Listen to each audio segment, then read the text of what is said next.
शर्मिला फारूकी साहिबा, आपसे मैं जाहिर सी बात है इसका शुरू करना चाहूँगी गुफ्तगू का आगाज़।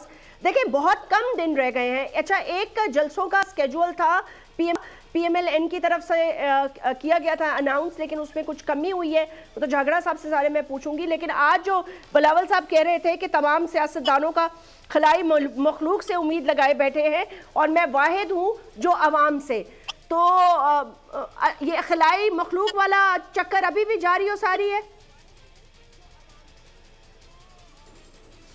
जी जैस्मीन, आप देखिए ना कि वो जो जमात जो क्लेम कर रही है कि हम 125 सीटें ले जाएंगे पंजाब से, वो तो मैदान में ही नहीं मौजूद हमें नजर आ रहे, ना उनका मंशूर सामने आ रहा है।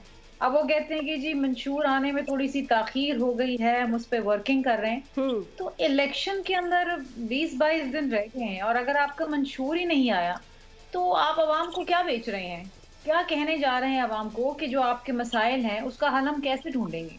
3 बार पहले वजीर आजम रह चुके हैं, 1 बार भाई रह चुके हैं, अवाम के मसाइल वहीं के वहीं हैं। क्या ऐसा फॉर्मूला है जो वो लेकर आएंगे जिससे अवाम के मसाइल हल होंगे? और फिर आप देखिए कि मैदान में कौन है, हमें कहीं पर कोई नजर नहीं आ रहा सिवाय पीपल्स पार्टी के। पीपल्स पार्टी वाहिद जमात है जो वाकईतन इलेक्शन लड़ रही है। इलेक्शन लड़ने का तरीका यही होता है कि आप जलसे करें, कॉर्नर मीटिंग्स करें, वर्कर्स कन्वेंशन करें, अवाम में जाएं। बिकॉज अगर आपने अवाम के वोट मांगने हैं तो आपने अवाम के दरमियान तो रहना है। अगर आप समझते हैं कि बैलेट बॉक्सेस में आके को खलाई मखलूक वोट डाल देगी आपके लिए और आप इक़्तिदार में आ जाएंगे तो वो अलग बात है, लेकिन पीपल्स पार्टी के अलावा कोई भी इलेक्शन नहीं लड़ी इस वक्त और कोई भी अपना मंशूर सामने नहीं लेकर आया। ये ठीक बात। बानी तहरीके इंसाफ भी आज कुछ इसी तरह की कोर्ट में बात कर रहे थे और कह रहे थे कि मुझे थोड़ी देर के लिए छोड़ दिया जाए और 3 दिन पहले छोड़ दिया जाए। वैसे तो मैदान काफी हद तक साफ है।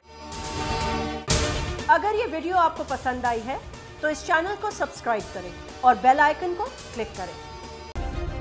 सब्सक्राइब करें और बेल दबाएं ताकि कोई खबर रह न जाए।